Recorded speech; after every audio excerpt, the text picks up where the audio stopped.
why can't we just follow one of these drones to its origin?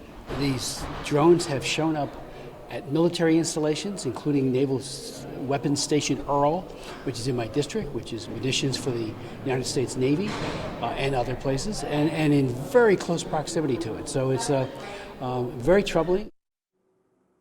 The federal response to a series of drone sightings in the northeastern U.S. is drawing bipartisan criticism.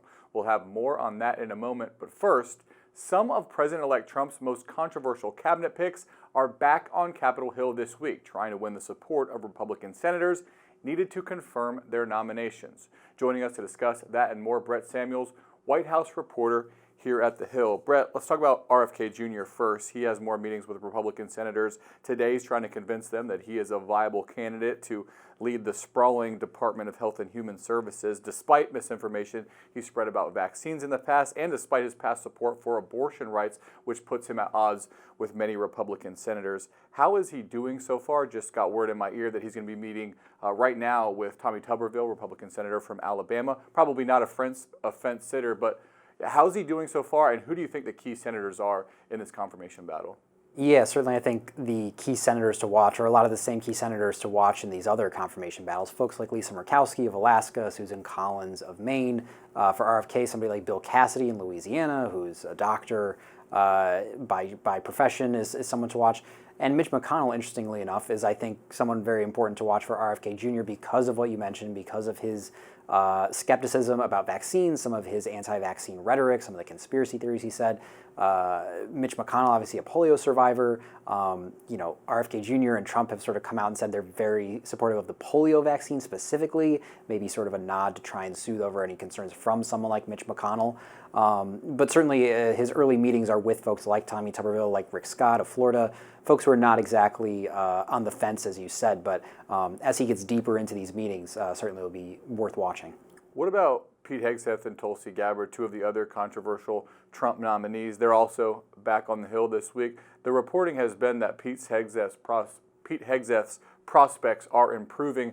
Does that mean that maybe some more focus turns to Tulsi Gabbard, who also has some really controversial views, especially when it comes to foreign policy? Yeah, it's interesting to watch kind of this sort of shifting spotlight almost where, one nominee maybe takes the heat off of another nominee, but then the heat shifts and then another nominee is in better shape. And as you said, Pete Hegseth, who just a couple weeks ago we were talking about Ron DeSantis as a possible replacement for him.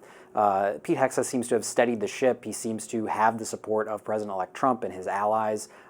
Folks like Joni Ernst, who were initially skeptical, have sort of fallen in line and said that Pete Hegseth at minimum deserves a hearing for his nomination. So it's not a sure thing, I think, that Pete Hegseth gets confirmed, but I think it is safe to say he'll at least get a hearing before the Senate committee that will hear his nomination. So he's on more stable footing. And as you mentioned, Tulsi Gabbard is maybe somebody who, as a result, is now seeing more attention over some of her controversial views. She obviously has been accused of parroting Russian propaganda about Ukraine, with Syria in the news. Her past comments on Syria, her visit with Bashar Assad several years ago has been back in the spotlight. And we've heard reporting from our colleagues at the Hill about even Republican senators who are a little skeptical early on about whether she is really equipped to do this job and give the president his daily brief. There was a Democrat up until about 2 years ago, so could be maybe easier for Republican senators to oppose her. I want to talk about this fight inside the Democratic Party between the old and the new guard over this key committee seat. It was settled today when Representative Jerry Connolly was voted the top Democrat on the Oversight Committee, beating out Alexandria Ocasio-Cortez. The tally came down not particularly close, 131 to 84. What do you think this says about AOC's future inside the Democratic Party and this larger fight that we're seeing play out between the old and the new guard? Yeah, this was a really interesting vote because AOC is one of, if not the most high-profile Democrats in the House, and so certainly there's a lot of attention on her bid to take over as the ranking member in the next Congress on this very important committee that will obviously be very front and center with the new Trump administration. It was interesting to see her defeat to Jerry Connolly, who is obviously a more tenured member. He's been there longer. He's older. Because at the same time, we saw Jimmy Raskin defeated Jerry Nadler, to head up the Judiciary Committee for Democrats. Angie Craig unseated a longstanding chair of the Agricultural Committee, Bobby Scott, for Democrats. So, there is sort of this shift to a sort of younger generation. But when it came to AOC, somebody who you maybe would have expected to have more firepower on her side, certainly more attention, she came up short. So I think it shows that, certainly Democrats are maybe slowly passing the baton to a younger generation, but they're not fully there yet to just fully wholesale move on. Maybe says something about the impact of her past positions. She was a part of the Squad, one of the most progressive groups in the House, and also her support for primary challenges of some high-ranking Democrats in the past that maybe still be some hard feelings about that. Yeah, certainly. And you mentioned, her affiliation with the Squad and some of these progressive ideas like defund the police, like abolishing ICE. Those have become very unpopular among Democrats, especially in the wake of the 2024 election, where a lot of finger pointing was at sort of the progressive wing, that they were too out of step with a lot of voters. So certainly I think you're right that there are some sort of lingering feelings about that among some Democrats. President-elect Trump is starting to slow down the timeline to fulfill some of the promises that he made on the campaign trail. On the campaign trail, he said he was going to end the war in Ukraine before he took office. Well, Ukraine just assassinated a Russian general in Moscow, and Russia has been striking Ukrainian energy infrastructure over the weekend. Trump now says that could actually be harder to solve than the Israel-Palestine issue, which has been simmering for 75 years. Is this a realization of just, I think most people probably understood that it would be very difficult for him to actually solve the Ukraine-Russia crisis before he gets in office, but, it's going to be hard for him to solve even at all. I just wonder if this is kind of an admission of the difficulty of that challenge. Yeah, I think for Trump especially, there's a big difference between campaign rhetoric and then when you actually have to govern, and you can't unilaterally just wave a wand and have these things solved. We saw it with his pledge in 2016 to build a wall along the border between U.S. and Mexico. That obviously didn't just happen at the snap of the fingers. Even with some of his other campaign promises this time around domestically, he's saying he can't guarantee that tariffs won't raise prices. He can't guarantee that grocery prices will just come down as soon as he's in office, even though he suggested on the campaign trail he could. And now on foreign policy, as you mentioned, these are extremely complicated issues. You mentioned in the Middle East with Israel and Gaza, that's been a decades-long conflict that no U.S. president has been able to solve. And so Trump, who's very closely aligned with Bibi Netanyahu in Israel, it's not clear how that will translate to Trump just being able to solve that very complicated issue. And then Ukraine and Russia, which he's now saying might have even more hangups than in the Middle East. It may not be as simple as getting Zelensky and Putin to just agree to calling off hostilities, because certainly there's a lot of moving parts here, a lot of pieces at play. So Trump may be sort of lowering the bar, lowering expectations a bit for just how quickly he might be able to get this done. Be interesting to see if that opens up a line of attack for Democrats and they start kind of holding up the mirror, promises made, promises kept, which was what Trump was basically saying would be his mantra for this second term in office. I want to ask you about this decision by ABC News to settle this defamation lawsuit that was filed by Donald Trump. The network will pay $15 million to a future Trump presidential library and also issue a public apology. Just for a little background here, anchor George Stephanopoulos said that a jury found Trump liable for rape in a lawsuit. The jury had actually found Trump liable for sexual abuse, not rape. Legal experts thought ABC News had a case here and could actually fight this. What do you think it says that they decided to settle? Yeah, the reaction has been, I think, frustration, maybe for lack of a better word, especially amongst press freedom groups, press advocates, who are worried that this is going to send a signal that if ABC is willing to settle this case, that, as you mentioned, legal experts kind of expected them to fight, that maybe that has a chilling effect, and that maybe now Trump is more emboldened to take on the press with lawsuits. Now, Trump has traditionally, for years, that's been part of his media strategy, is to threaten lawsuits, for defamation and whatnot. But we've already seen, just in the last 24 hours, he's now filed a civil suit against the Des Moines Register and Ann Selzer over this poll that she put out a few days before the election that had Kamala Harris ahead in Iowa, a state, of course, Trump carried easily. Unclear what the grounds really for that are. Trump is claiming that it created bad news coverage for him before the election. He's also proceeding or trying to proceed with this lawsuit against Bob Woodward over some of his reporting about the Trump campaign, and Trump's first term. So, I think the concern here, especially amongst press advocates, is that ABC, by settling, is maybe sending a signal to both the Trump team that they can aggressively pursue these lawsuits, and to others in the media that maybe they are going to have to settle, or that they're going to have to not be able to fight these cases, when not everyone has the resources of ABC to be able to just wipe their hands of this. And capitulation is the word that you see tossed around a lot over this. I want to talk about this fight over government spending. The deadline is Friday. Now appears this $100 million that the Biden administration have been seeking for disaster relief will end up in the final bill. That's angering some Republicans who are mad that there's not a pay for in there. House Speaker Mike Johnson was asked about it today. Let's take a listen. This is not an omnibus, okay? This is a small CR that we've had to add things to that were out of our control. These are not man-made disasters. These are things that are that the federal government has an appropriate role to do. So I wish it weren't necessary. Evidently going to take a 1,800-page document that we really hadn't read and going to pass it, add more debt. Very frustrating. It's opposite of what the Dose Commission is trying to do. So, am I voting for it? This is not the way to do business. The conference itself owns this, right? And the conference needs to decide whether we're actually serious about spending.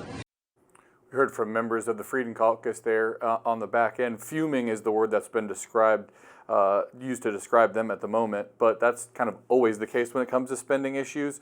Do you think this is the tone that we're going to see in the next Congress, considering the margins in the House are so slim? Yeah, I mean, I wouldn't be surprised. Certainly the Freedom Caucus, as you said, has historically been sort of a thorn in the side of GOP leadership, staking out a position where they are opposed to these big spending bills that things get added to. But, I don't think it'll make a difference this time. Folks want to get home for the holidays, and this is just how it goes at the end of the year. But certainly, I think the Freedom Caucus, you can expect to continue to see them be sort of rabble-rousers, even with a GOP administration. CR to March. I think that's going to be a very interesting time to see what happens then once Republicans control the levers of power.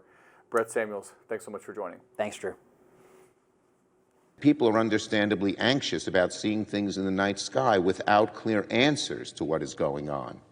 The people in New York and New Jersey have a lot of questions, still haven't gotten answers from the feds. Senate Majority Leader Chuck Schumer expressing his disappointment in the response to mysterious drone sightings across New York and New Jersey, and pleading for more federal resources. And now federal officials are sending help to the area to find answers. Justin Finch with Next Star Nation's Pix 11 in New York has more. After the FBI says it received more than 3,000 drone sighting reports from New Jersey, Governor Murphy announcing the federal government has stepped in to help. Murphy says the feds have sent 3 very sophisticated drone detection systems to be set up near high security areas.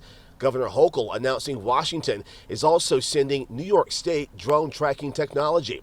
The governor is joining lawmakers, including Senate Leader Chuck Schumer, in pressing for Congress to pass legislation giving local law enforcement more authority over drones. Many say that the need is urgent. Federal authorities agree that they can't respond to these incidents alone, and they need help from local authorities. But unfortunately, the local authorities do not have the authority right now. It's only in the domain of the federal government. Our legislation will explicitly authorize state and local authorities to conduct drone detection and help them better coordinate with federal law enforcement. Just over the weekend in the city, the NYPD reporting some 120 calls about drones coming in to 911 and 311 compared to less than 100 over the entire month of November. I don't know where they're coming from.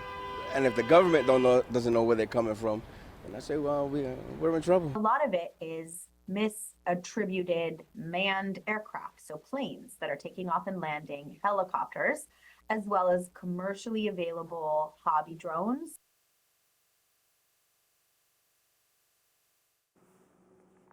Justin Finch reporting there. Thank you. Officials say while the volume of reports in the New York area is still high, it is going down.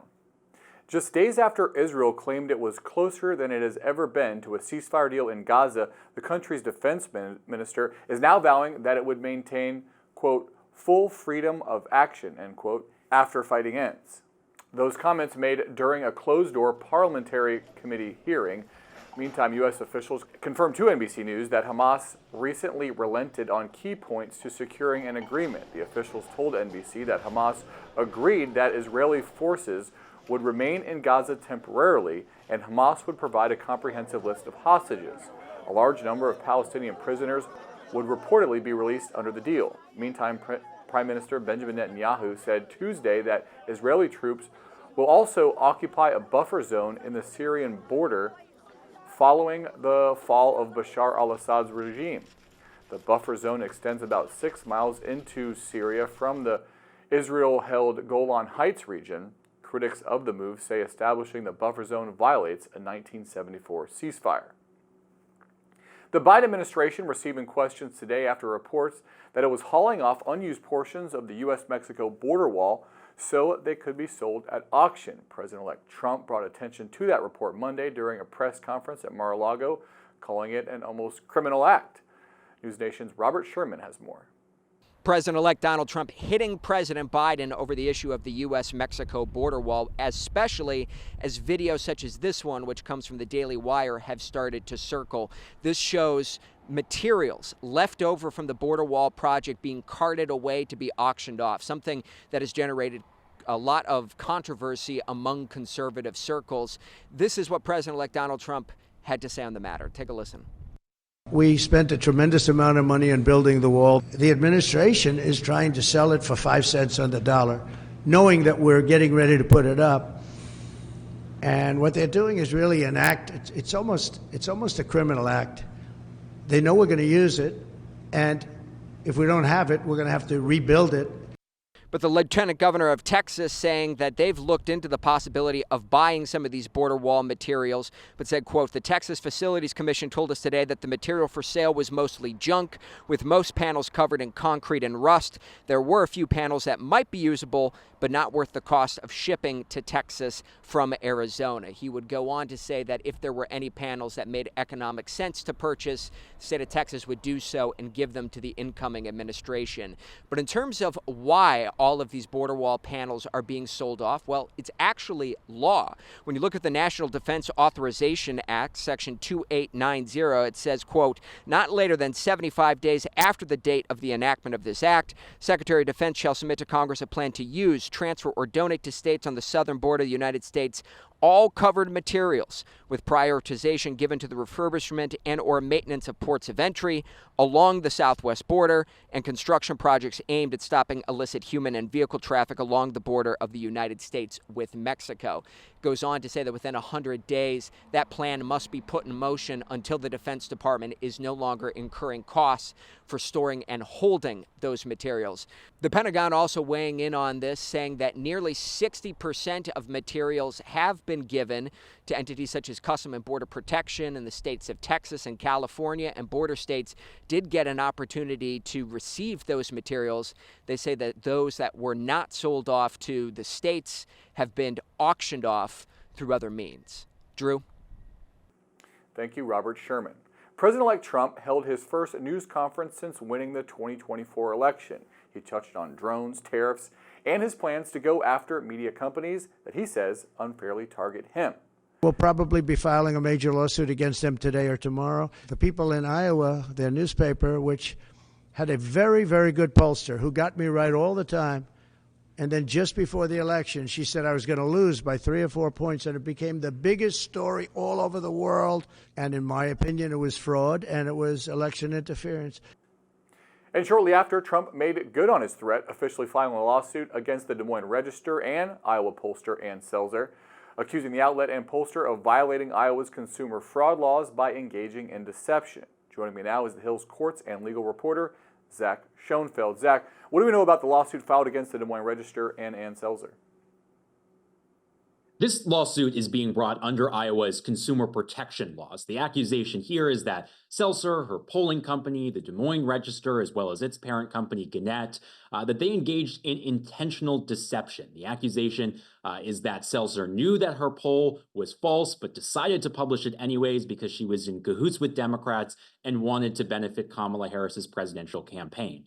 Now, the Des Moines Register in a statement today is forcefully pushing back on that, saying that this suit is baseless and that there is no evidence to suggest that they were in cahoots with Democrats. Selzer, for her part, is declining to comment, but she has already acknowledged that, yes, her poll was wrong and that the data wasn't right. But they say that this leap that Trump is making here, saying that they were doing it for partisan intentional gain, is just unfounded. Now, President-elect Trump has just settled this lawsuit with ABC News for $15 million. Can we expect to see additional suits filed against media companies? We know Trump has already filed one against 60 Minutes. Yeah, that's certainly the message that Trump has been sending at that press conference yesterday. You mentioned there the suit against 60 Minutes over their interview with Harris during the campaign. That lawsuit asks for $10 billion in damages. That's billion with a B. Also, we saw just before you and I started speaking, we got a development in one of Trump's other existing cases against the media, his case against Bob Woodward. In that suit, which alleges that Woodward was not authorized to publish audio tapes of interviews that he conducted with Trump for one of his books, that lawsuit had been stalling for about a year or so now as the defendants try to dismiss the lawsuit. But earlier today, Trump's lawyer filed a letter with the court essentially asking the judge to move things along, referencing that ABC settlement and saying that Trump has a renewed interest following his White House victory in trying to pursue these cases against media organizations. So there's really going to be a lot of developments in this Woodward case, the 60 Minutes case, and all of these other lawsuits that Trump has been filing. The New York judge overseeing Trump's hush money trial ruled that the president-elect's conviction withstands a Supreme Court immunity decision. What did the judge say in his ruling, and what's going to actually happen now? In this ruling, New York Judge Juan Merchan rejected Trump's arguments that the jury during this 7-week blockbuster trial, the first ever criminal trial of a former president, that they saw evidence that ended up being protected under the Supreme Court's presidential immunity ruling that they handed down in July. Merchan said that none of the challenged evidence here was protected, saying it was all unofficial conduct. But he also gave several other arguments for why Trump's bid to toss the verdict cannot stand. He said that, for example, Trump did not preserve some of these immunity objections by not raising them at the trial earlier. But he said, even if he was wrong here, even if all of the evidence that Trump is challenging is indeed protected under the Supreme Court's presidential immunity ruling, that the verdict still should stand because there was other overwhelming evidence of his guilt. So this really was a total takedown of Trump's argument. But in terms of what comes next, what we have not yet heard on is the judge's ruling on whether the case has to be dismissed now that Trump is president-elect. That is a separate motion that we're still waiting to get that ruling on. Shifting to another court case, we're watching the impending ban on TikTok in the U.S. ByteDance, which owns the social media platform, has asked the Supreme Court to block the ban as the January 19th deadline looms. During yesterday's news conference, Trump had this to say about the popular social media app. We'll take a look at TikTok. You know, I have a warm spot in my heart for TikTok because I won youth by 34 points. And there are those that say that TikTok had something to do with that. Zach, could Trump be TikTok's saving grace? Well, that's certainly the point that TikTok is trying to make to the Supreme Court. They have explicitly told the court as one of the reasons that they believe a delay is warranted is because if this January 19th deadline is delayed, it would give this incoming administration time to come into the White House, take control of the Justice Department, and determine the appropriate steps that they want to take in defending this law. Now, that's one of multiple arguments that TikTok is making, asking the court to put this January 19th deadline on hold until the nation's highest court can resolve the company's First Amendment claims in full. So as of now, this is just a request on their emergency docket to delay the law, but that actual First Amendment case, that's their full appeal, has not yet been filed, but they're just asking for a delay in the meantime.